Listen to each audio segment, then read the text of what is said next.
Current and resistance service 27 chapter. तो ये इस चैप्टर पे लास्ट लेक्चर होगा। और टॉपिक है मेन चैप्टर के दो। एक है इलेक्ट्रिकल पावर, और हमने देखना है कि आपके पास जो बैटरी पावर देती है वो किस तरह से कंज्यूम होती है। और वो हम देखेंगे इलेक्ट्रॉन लेवल तक जो उसको एनर्जी प्रोवाइड की जाती है, तो वो किस तरह कंज्यूम करता है रजिस्टर में, और वो कहाँ पे जाती है, क्या पॉसिबिलिटीज हैं उसकी एनर्जी की, और उसका रेट क्या है। ठीक।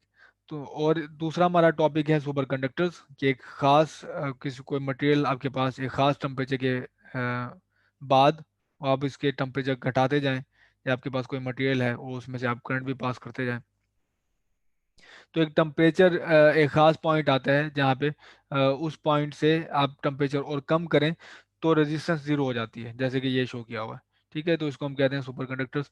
दूसरा टॉपिक हमारे पास ही है, वो इन सुपर कंडक्टर्स की जो एक फील्ड है अच्छी, कि आपके पास वो बहुत ही पावरफुल मैग्नेट्स बनाने में हेल्प आउट करते हैं आपको। और वो मैग्नेट्स एम आर आई और ऑर्गन्स की इमेजिंग में यूज होते हैं। तो पहला टॉपिक हमारा इलेक्ट्रिकल पावर। ठीक। और मकसद हमारा ये है पूरे इस टॉपिक का, पावर का, इलेक्ट्रिकल पावर का, कि हम रेट वो फाइंड करें जिससे एनर्जी ट्रांसफर होती है इस बैटरी से इस रजिस्टर में। ठीक है, तो हमारे पास एक सर्किट है, बैटरी के साथ अटैच्ड है एक रजिस्टर, और हमने ये देखना है कि किस तरह बैटरी जो पावर है, एनर्जी ट्रांसफर करती है टू द रजिस्टर, और वो किस किस फॉर्म में जा सकती है। आप यहाँ पे इमेजिन करें, यहाँ पे आपके पास इलेक्ट्रॉन है। ठीक है, यहाँ से इलेक्ट्रॉन एंटर होता है, जैसे आपने स्विच ऑन किया तो यहाँ पे सर्किट क्लोज हो गया। सर्किट क्लोज से यहाँ से आपके पास जैसे ही अंदर एंटर होगा बैटरी के अंदर इलेक्ट्रॉन, क्योंकि यहाँ पे एक देखें वो है इलेक्ट्रिक फील्ड है आपके पास। ठीक है, और इलेक्ट्रिक फील्ड क्या करेगी, इलेक्ट्रॉन को ड्राइव करेगी। तो यहाँ से इलेक्ट्रॉन जब एंटर होगा नेगेटिव प्लेस से, तो ये बैटरी उसको एनर्जी दे देगी। कितनी एनर्जी देगी, वो देगी क्यू डेल्टा वी, जितना इसमें पोटेंशियल डिफरेंस है। तो चार्ज हमारे पास इलेक्ट्रॉन लेफ्ट से एक हो गया, और डेल्टा वी जितना पोटेंशियल डिफरेंस है, तो वो एनर्जी दे के इतनी देगी कि ये इस प्लेट पे, इस पॉइंट पे पहुंच जाए, इस टर्मिनल पे पहुंच जाए। ठीक है, तो इलेक्ट्रॉन हमारे पास इस टर्मिनल में पहुंच गया, और यहाँ से नेगेटिव टर्मिनल से पॉजिटिव टर्मिनल तक पहुंचने के लिए जो उसको एनर्जी दरकार थी वो क्यू डेल्टा वी थी, और वो प्रोवाइड की है बैटरी ने। और बैटरी के पास एनर्जी कहाँ से आई है, वो केमिकल एनर्जी हो सकती है कि कोई केमिकल रिएक्शन हो रहा है अंदर, जिसकी वजह से वो आपके पास एनर्जी आई है। ठीक। तो अब यहाँ पे आपके पास मौजूद है इलेक्ट्रॉन या एक चार्ज, जिसे मैं कह रहा हूँ कैपिटल क्यू। वो ये है, ये कैपिटल क्यू चार्ज यहाँ पे मौजूद है।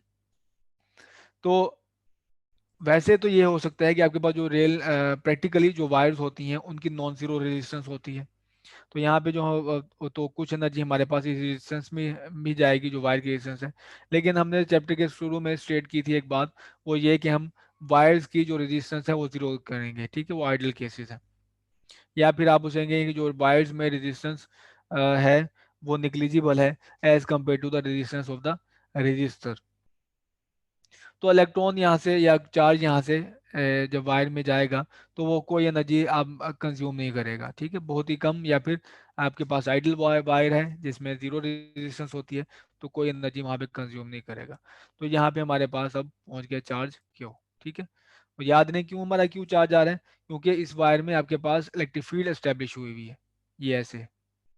ठीक है, पॉजिटिव से नेगेटिव की तरफ, तो जो ड्राइव की जा रही है चार्ज को। तो जब चार्ज सी से डी में जाएगा, डी तक जाएगा, तो जितनी एनर्जी इसने यहाँ से गेन की है, इतनी क्यू डेल्टा वी जो एनर्जी इसने यहाँ से गेन की है, वो सारी की सारी रजिस्टर को दे देगा। सारी की सारी एनर्जी वो दे देगा रजिस्टर को। तो सर्किट क्लोज होने के बाद वापस आएगा यहाँ पे आने से पहले जितनी इसको एनर्जी प्रोवाइड की गई है, तो ज़रूरी है कि वो सारी की सारी कंज्यूम की जाए। ठीक। तो क्यू एनर्जी दे देगा रजिस्टर को। यहाँ पे बल्ब भी हो सकता है, बल्ब में वो जा सकती है एनर्जी, वो कोई रेफ्रिजरेटर हो सकता है। तो जो एनर्जी होगी वो क्यू दे देगा अपने इस लोड को। आप लोड बेहतर है ये वर्ड यूज कर लें, कि वो सारी की सारी लोड को दे देगा। अब वो कैसे जाए, अब कैसे करेगा वो, इनकी कुछ टकराएगा भी सही इनके एटम्स के साथ जो रजिस्टर के अंदर है। तो चार्ज एटम के साथ टकराएगा, उनकी वाइब्रेशन को बढ़ाएगा, तो कुछ एनर्जी हमारे पास टेम्परेचर की फॉर्म में भी होगी कि जब वाइब्रेशन बढ़ जाएगी एटॉमिक की एटम्स की, इसके अंदर जो रेजिस्टर के अंदर है, तो वाइब्रेशन से हमारा टेम्परेचर भी बढ़ जाएगा। तो टेम्परेचर भी आप देखोगे कि जो रेजिस्टर का है इस वजह से बढ़ जाता होता है। तो ये वजह होती है एक ये भी कि जब आपके पास टेम्परेचर एक खास हद तक ना, खास हद से ना बढ़े, तो हम इनके साथ सिंक लगाते हैं कि अगर टेम्परेचर इसका बढ़ जाए तो वो जो है अच्छे से ट्रांसफ़र होता रहे एनर्जी की इन्वायरमेंट में। तो यहाँ से चार्ज आया कितनी एनर्जी लेके, क्यू डेल्टा वी, और यहाँ से जब यहाँ तक जाएगा सारी की सारी एनर्जी अपनी कंज्यूम यहाँ पे कर देगा, ठीक है। और जैसे मर्जी करे वो अगर यहाँ पे लोड लगा हुआ है, बल्ब लगा हुआ है, तो वो उसको जला देगा। और आपके पास अगर कोई इस तरह से रजिस्टर और लगा हुआ है तो वो उस रजिस्टर का ही टेम्परेचर बढ़ा देगा। तो इस वजह से टेम्परेचर की मेथड में अगर आप देखें तो हम अक्सर डिवाइसेस पे इस तरह से अपने हीट सिंक्स भी लगाते हैं, क्योंकि हमें पता है कि जो मेटल है वो अच्छे थर्मल कंडक्टर है। तो वो क्या करते हैं, इन्वायरमेंट में वो हीट डेसिपेट करते रहते हैं, इसका टेम्परेचर रजिस्टर्स का नहीं बनने देते। खैर, जो एनर्जी यहाँ से आई हमारे पास वो इसमें थर्मल में भी हीट में भी कन्वर्ट होती है, इसकी हीट को भी इंक्रीज करती है। तो जो हमारा क्वेश्चन था स्टार्टिंग का वो ये था, हमने डिटरमिन करना है the rate at which energy transfer to device from source, ठीक है। वो एनर्जी, वो रेट क्या है जिससे एनर्जी ट्रांसफर होती है इस बैटरी से जिसे मैं सोर्स कह रहा हूँ, टू लोड या डिवाइस, ठीक है। तो बैटरी से डिवाइस में कैसे एनर्जी ट्रांसफर होती है उसका हमने रेट देखना है। तो रेट ऑफ एनर्जी ट्रांसफर है वो है D you divide by delta T. तो एनर्जी का टाइम डेरिवेटिव है, यही रेट होता है, इसी का मतलब रेट है, टाइम डेरिवेटिव है एनर्जी का, ठीक है। तो एनर्जी यहाँ से यहाँ तक जाने के लिए, नेगेटिव टर्म से पॉजिटिव टर्म में तक जाने के लिए कितनी एनर्जी प्रोवाइड की थी बैटरी ने, वो है क्यू डेल्टा वी, ठीक। और चूंकि हमारे पास जो पोटेंशियल डिफरेंस अप्लाई किया गया है वो तो कांस्टेंट है, डेल्टा वी कांस्टेंट है, तो डेरिवेटिव सिर्फ का सिर्फ रहेगा हमारे पास क्यू के साथ। तो क्यू का अगर आप टाइम डेरिवेटिव लें तो उसे कहते हैं हम आई, वो करंट है। तो रेट ऑफ एनर्जी ट्रांसफर जिसे मैं पी कह रहा हूँ वो इक्वल है करंट टाइम पोटेंशियल डिफरेंस, ठीक है। The rate at which energy deliver to resistance R. तो ये वो रेट है जिससे आपके पास एनर्जी डिलीवर होती है बैटरी से रेजिस्टर पे, ठीक। बैटरी से रेजिस्टर में जैसे एनर्जी ट्रांसफर होती है ये उसका रेट है हमें, जिसे एनर्जी ट्रांसफर कहते हैं। इस फॉर्मूला की और भी कई फॉर्म हो सकती हैं, P is equal to I delta V, जो मैंने यहाँ पे आपको शो किया। तो I is equal to V is equal to I R वाला आप फार्मूला यूज़ कर सकते हैं यहाँ पे। तो V is equal to I R, ये फार्मूला हमारे पास है। तो आप V की जगह पे ये वैल्यू पुट कर दें तो ये बन जाएगा आई स्क्वायर आर। तो ये V की जगह पे ये वैल्यू पुट कर दें तो वो है आई आर, आर ये आई का स्क्वायर हो जाएगा और आर आ जाएगा आपके पास। आप एक और अल्टरनेटिव रिजल्ट भी ले सकते हैं कि आप ये करें कि आई, यहाँ से आई की वैल्यू निकालें, ठीक है। आई बन जाएगा वी ओवर आर, और यहाँ पे पुट कर दें तो आपके पास एक और चीज आ जाएगी, ठीक। तो इसको हम कहते हैं, इस रिलेशन को जाउल हीटिंग, इसको हम कहते हैं जाउल हीटिंग। तो पावर के कई सारे ये तीन फार्मूला मैंने शो किए हैं आपको। तो ये हमें बता रहा है, खासकर ये वाला फार्मूला एक्सप्लिसिटली बता रहा है कि कैसे जो एनर्जी बैटरी प्रोवाइड करी है वो डेसिपेट हो रही है रजिस्टर में।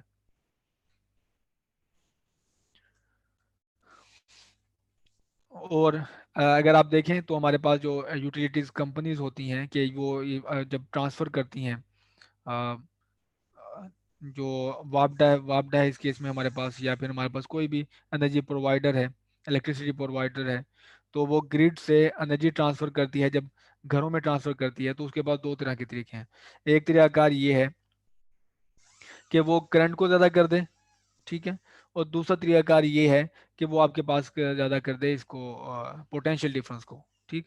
तो चूंकि जो आपके पास वायर्स होती हैं उनकी रेजिस्टेंस नॉन जीरो होती है, बेशक कितनी मोटी मोटी तार लगाई लगाई हुई होती हैं, तो उसमें एनर्जी आपके पास डेसिपेट ये होगी, ये एनर्जी वायर में डेसिपेट होगी, P is equal to I square R. तो इस तरह से अगर आप करंट बढ़ा दें तो आपके पास ये बता रहा है कि आप जो एनर्जी है वो जो ज़्यादा डेसिपेट होगी, ठीक है, आई स्क्वायर। तो इस वजह से आपके पास जब ग्रिड से घरों में इलेक्ट्रिसिटी प्रोवाइड की जाती है वो हाई पोटेंशियल पे प्रोवाइड की जाती है। तो वो हाई पोटेंशियल पे, हाई वोल्टेज पे जो इलेक्ट्रिसिटी सप्लाई करना वो ज़्यादा बेहतर है, या फिर ज़्यादा इफेक्टिव है और कम कॉस्टली है एज़ कम्पेयर टू करंट को बढ़ा देना। तो करंट को बढ़ाओगे तो वो तो सिर्फ टेम्परेचर, वो क्या करेगा, वायर्स का टेम्परेचर बढ़ा देगा और वो सारी की सारी जो एनर्जी है वो इन्वायरमेंट में ट्रांसफर हो जाएगी। तो इस वजह से जो कंपनीज हैं वो ये करती हैं, हाई पोटेंशियल पे प्रोवाइड करती हैं और लो करंट करती हैं, ताकि जो एनर्जी डेसिपेट हो रही है वायर में वो कम से कम हो। तो प्रॉब्लम है हमारे पास पहली, वो है ये कि our toaster is rated at 600 watts when connected to a 120 volt source. What current does the toaster carry and what is its resistance? तो हमें पावर दी गई है, ठीक है, वो है 600 वाट है टोस्टर का, और दूसरा हमें जो चीज़ दी गई है वो वोल्टेज है जो उसका ऑपरेटिंग वोल्टेज है। हमसे पूछा जाता है जब ये आपके पास इतना वोल्टेज प्रोवाइड किया जाए और पावर उसकी ये हो, तो उसमें आपके पास रोस्टर में करंट कितना होगा। अभी हम रिलेशन देख चुके हैं पावर का करंट और वोल्टेज के साथ, वो ये है। तो जब आपको वोल्टेज गिवन हो तो आप आसानी से आप ये फाइंड कर लोगे। तो V यहाँ मल्टीप्लाई हो रहा है, यहाँ पे डिवाइड हो जाएगा, P डिवाइड बाय V, और 600 वैल्यू है पावर की, 120 है वोल्टेज, तो आपको आंसर मिलेगा 5। तो नेक्स्ट प्रॉब्लम हमारे पास क्या थी, what current does the total carry and what is its resistance. तो रेजिस्टेंस की क्या है वो भी हम देख लें, वो है P is equal to I square R. तो जब आपको यहाँ पे करंट मिल गया है तो आप आर आसानी से फाइंड कर सकते हैं। तो वो बनेगा power divide by current square, और पावर हमारे पास है 600 और रेजिस्टेंस हमारे पास है 5 का स्क्वायर, वो आएगा 25। ठीक है, तो ये इतने हम हमारे पास रेजिस्टेंस होगी। नेक्स्ट प्रॉब्लम है, a well insulated electric water heater warms 190 kg of water from 20 degree to 49 degree centigrade in 20 minutes. ठीक है, 25 मिनट में हमारे पास 109 किलो वाटर वो हीटर उसको हीटअप करता है 20 डिग्री सेंटीग्रेड से लेके 49 डिग्री सेंटीग्रेड। ठीक है, तो हमारे पास मैस है जिसका टेम्परेचर बढ़ाया गया है 20 से 49 तक, कितने मिनट्स में, 25 मिनट्स में। पहली हमारे पास टास्क है वो है find the resistance of its heating element which is connected across a 20 volt potential difference. तो जो हीटिंग आपके पास एलिमेंट लगा हुआ है उसकी हमने कैलकुलेट करना है रेजिस्टेंस, और जो जबकि ऑपरेटिंग वोल्टेज हमारे पास है 220 पोटेंशियल डिफरेंस है। तो एक फार्मूला इसमें यूज होगा एक और जो हमने ये यहाँ पे शायद नहीं देखा हुआ, वो ये है, पावर भी आपके पास एक पावर का भी आपके पास एक रिलेशन है कि हीट ट्रांसफर में जो आपके पास एनर्जी जाती है वो क्यू डिवाइड बाई टी होती है। ठीक है, जो आपके पास हीट की, यहाँ पे क्यू चार्ज नहीं है, यहाँ पे ये हीट है। ठीक है, energy transfer to through heat है, तो energy transfer due to heat वो क्यू है डिवाइड बाय टाइम। ये हमारे पास ये भी पावर का रिलेशन होता है, तो ये हम इसको इक्वेट करेंगे, जो पावर का दूसरा रिलेशन है delta V square over R. ठीक है, और जबकि हीट एक जब आप एक सब्सटेंस का टेम्परेचर डेल्टा टी डिफरेंस से बढ़ाते हो और उसकी हीट कैपेसिटी सी है और उसका मास एम है, तो आपके पास ये रिलेशन होगा हीट का। ठीक है, तो हीट का हमारे पास रिलेशन है हीट एनर्जी का M C delta T, mass है ये हीट कैपेसिटी है, और ये हमारे पास है टेम्परेचर डिफरेंस। तो इसको मैं यूज़ कर सकता हूँ।